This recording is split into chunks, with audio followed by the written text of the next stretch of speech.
What's going on, guys? Isaiah or /24 here. Today, bringing you a video in Hearthstone, and in this video I'll be covering patch 17.6, which is a rather beefy balance patch we've just had for the game. A variety of nerfs for standard, some balance changes for Battlegrounds, and then also the announcement of the new Hearthstone expansion, Scholomance Academy. In this video, like I said, I'm just going to be sort of covering the balance part of the patch, going over both the nerfs for standard and the balance changes and new heroes for Battlegrounds. I'm going to be saving most of what I want to talk about for the new Hearthstone expansion, Scholomance Academy, for a separate video, because there's obviously a lot to do with that. So this video is basically just going to be about the balance changes for both Battlegrounds and standard. Then at the end, I will briefly touch on the new Hearthstone expansion, but I'll be saving most of the new expansion stuff, the new info, the new mechanics, for a separate video. So without further ado, let's jump right into it.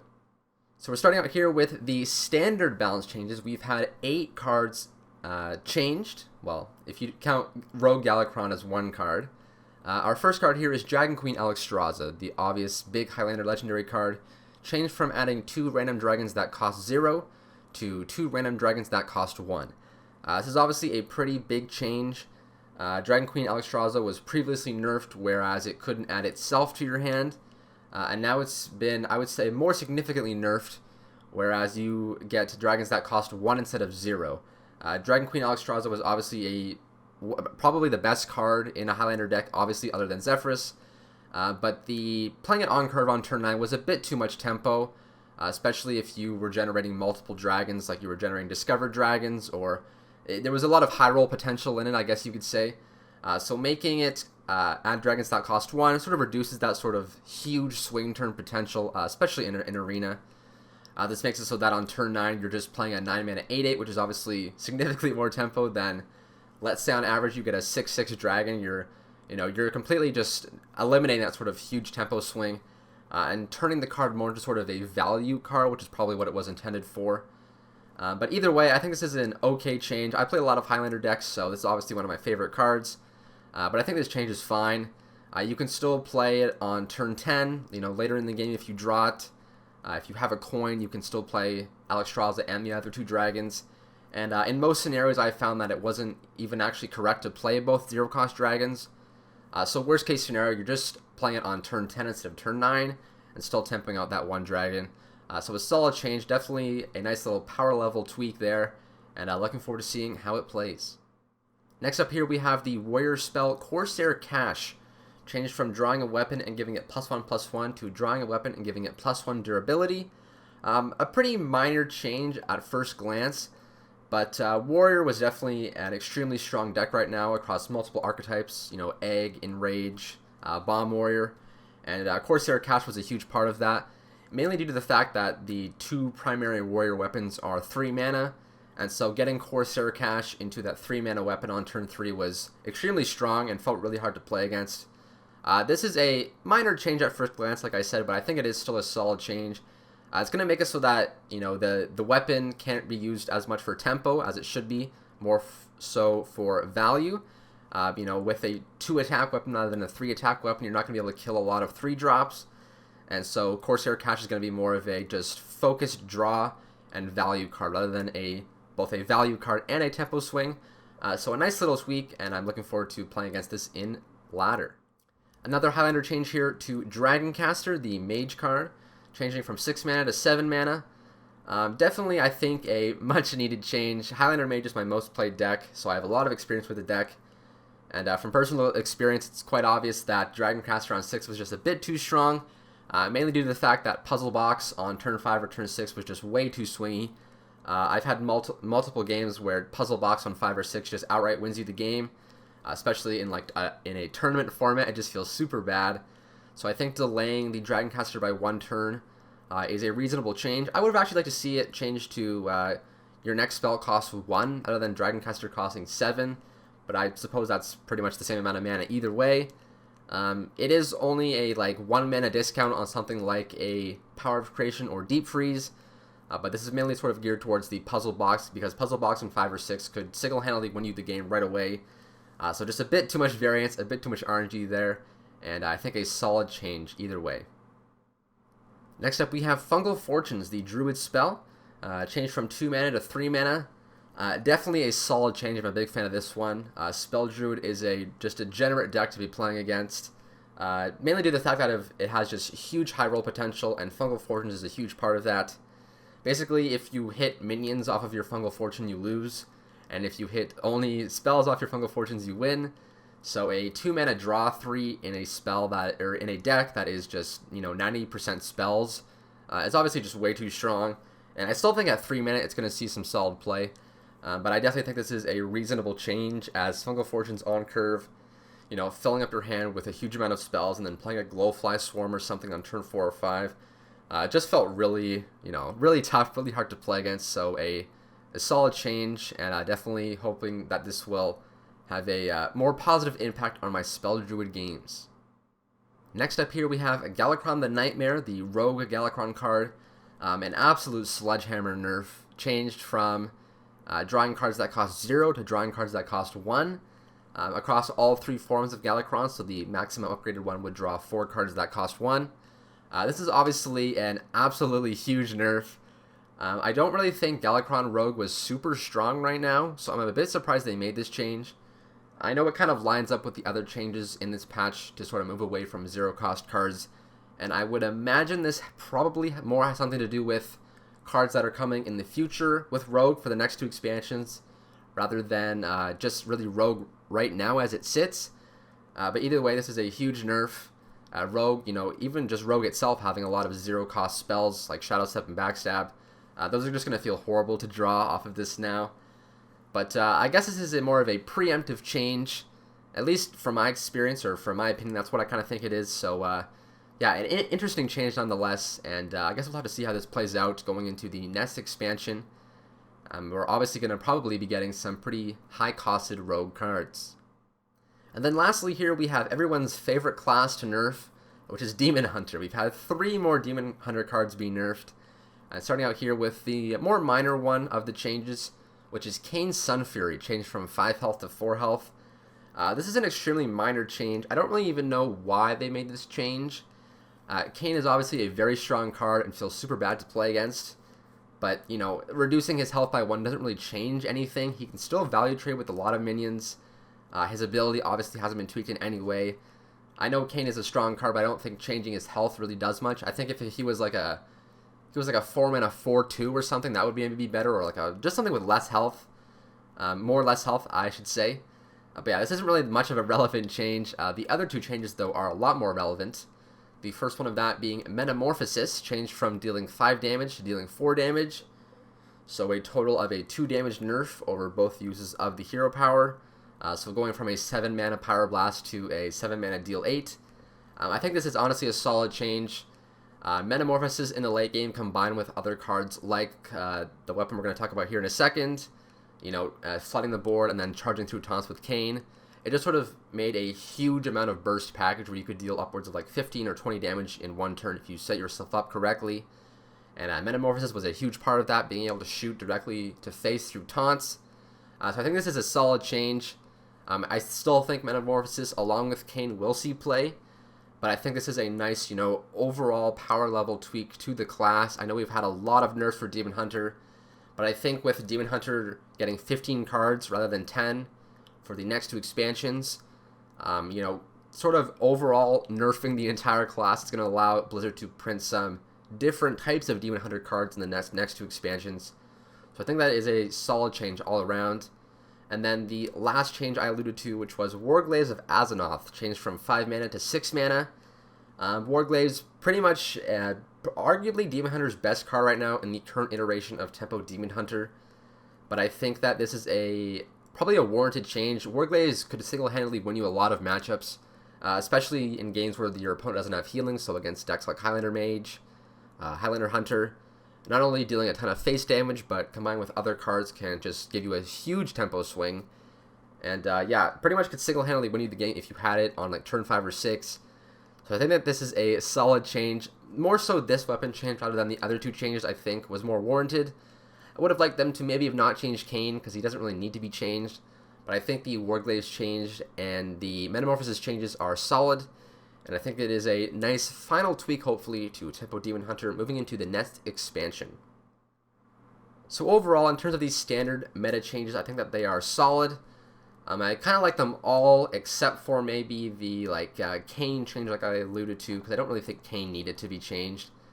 But I think all the other changes are pretty reasonable. They're obviously all very strong cards, and you could argue that they all are, warranted of being nerfed, maybe except for the Rogue Galakron, but I think that's sort of to do with the Rogue cards coming in the next 2 expansions. But either way, liking the standard changes, hopefully we'll have a decent meta game but moving into the next expansion and beyond. But coming up here now, we will go over the changes for Battlegrounds. We have a few new heroes, a few returning heroes, and a couple minor card changes. Alright guys, first up here we have a brand new hero, Tess Greymane. She has a 1-mana hero power, refresh Bob's Tavern with minions from your last opponent's warband. So this is a technically new hero, so it'll be only available if you have the early access perks, until everyone will be able to play it on July 28th. With that said, I think that the new hero is extremely strong. A lot of people have been saying it's super OP. We've seen with some of the more recent heroes that when they first are introduced into the game, they are quite overpowered. And I think that this particular hero is going to be quite strong. It's basically Murazon, but you get to pick. Like if you're on like a high tavern tier, and you're playing a build like I don't know, Murlocs or something, or Dragons. And you're looking for triples, and you're playing against a player who just has that same comp, you're going to be able to just basically pick and choose your triples, or if your opponent has a Brands, or if your opponent has a Baron, you're basically just going to be like guaranteed that, because the entire tavern is going to have 4 or 5 minions of your 6 or 7 opponent's warband. So I think this hero is very strong. Obviously we'll have to wait and see what happens. But I think that Tess will be quite strong, and you'll definitely be seeing a lot of her in your Battlegrounds games. We have a couple returning heroes as well. First up here we have Dino Tamer Bran. His new hero power is a 1-mana hero power, refresh Bob's Tavern with Battlecry minions. His previous hero power was give a random minion +1/+1, I think, for each Battlecry minion that you played. I think this hero power is a lot stronger this time around. Obviously, Bran is a huge part of multiple comps. Menagerie comps, Murloc comps, obviously most notably. So I think that Bran Murloc build will be definitely, a solid build, given that Murloc minions make up a lot of battle cries, and even if something like, say, Dragons would be really strong with Bran, as once you get your Caligos, you're basically just exclusively looking for battle cry minions. So if you're on like Tavern 5 or 6 and you are using this hero power, you're gonna be guaranteed 5 or 6 Battlecry minions, and you'll be able to scale up your dragons a lot more effectively. So definitely looking forward to trying out some Bran Murlocs and dragons in the very near future. Then we have another returning hero, King Mukla. His new hero power is 1 mana, or 1 gold, I should say, and it's get 2 bananas at the end of your turn, give everyone else 1. So kind of a weird one. I think this one is definitely the weaker of the 2 new returning heroes. For 1 gold, you can give +2/+2 in buffs to whatever minions you want. But then at the end of your turn, you're giving all the other players a free +1/+1 buff. So yeah, a bit interesting. I don't think that's very strong, just because a lot of, if people are just getting free buffs on their minions, you're not really like scaling yourself that well. You're only getting like a net +1/+1 benefit for 1 gold. So I don't think Mukla's very strong, but we'll have to wait and see how he plays and try him out. Next up, we have a couple hero updates, starting off here with Captain Hooktusk. Now, you may have heard of this hero. She happens to be pretty strong by quite a fairly wide margin. Her old hero power, which discovered a minion from a Tavern tier lore, was extremely strong. She was literally the strongest hero in the game, but she's been significantly reduced in power level. Her new hero power just gets you a random minion from a Tavern tier lower. So if you use this on a 1-drop, for example, or a Tavern tier 1 minion, you're just going to get another random one added to your hand. So it's basically kind of just like Malygos now. She was already sort of like Malygos, except you have the advantage of discovering. They basically just reduced the discover part of it, which kind of was the whole point, and what made her so strong. So I think now she's going to be significantly worse. It still is slightly better than Malygos in certain scenarios, because you can still, it adds it to your hand so you can still sell it back. And if you get, obviously, you can still get token minions and get a gold advantage that way. But it's going to significantly reduce her consistency, and I definitely think she will not be the strongest hero going forward. It'll probably be Eudora or the new hero Tess. But yeah, everyone's pretty much sick of playing against Hook Tusk at this point, so I think she'll be more of an average level power hero going forward. And then one more hero update to Arana Starseeker, who was the statistical worst hero in the game. Her hero power has been updated from refreshing 7 times to change to now refreshing 5 times. So after you refresh only 5 times, Bob's Tavern will have 7 minions rather than 7 times.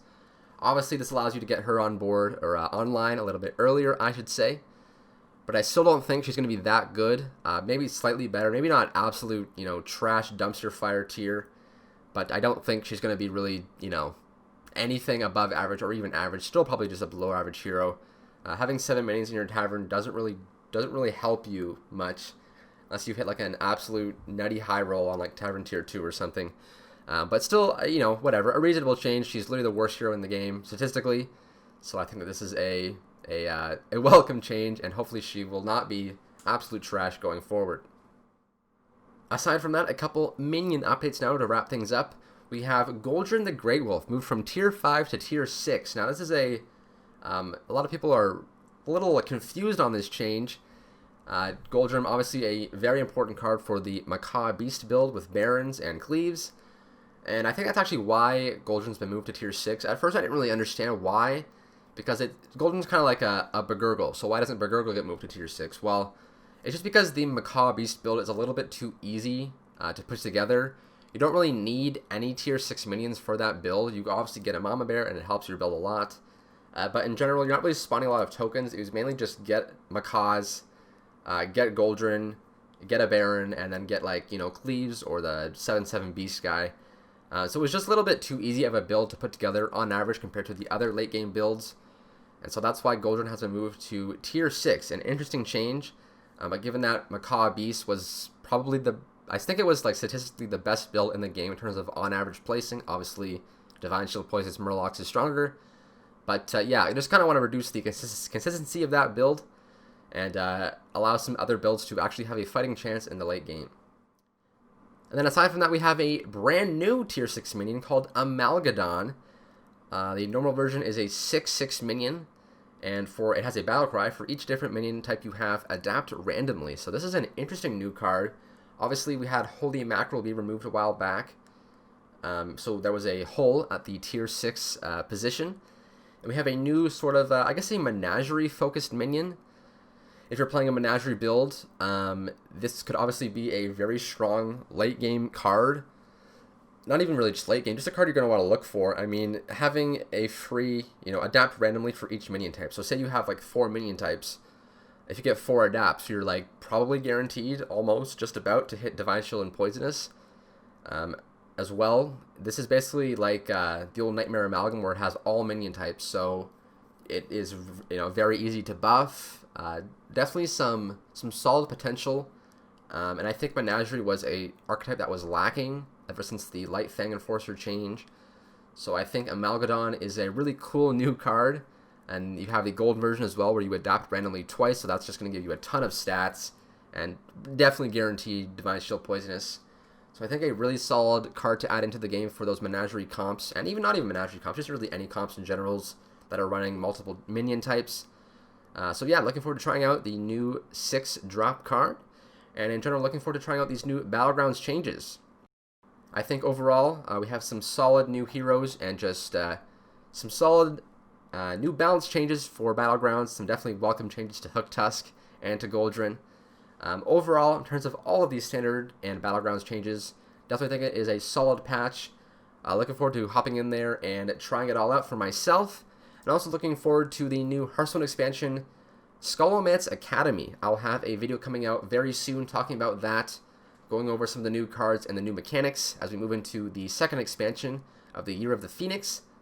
But aside from that, guys, that's going to do it for this lengthy video. I hope you stuck it out to the end. If you enjoyed it, be sure to leave a like and subscribe. Stay tuned for more Hearthstone content coming in the very near future. And as always, I'll see you guys soon.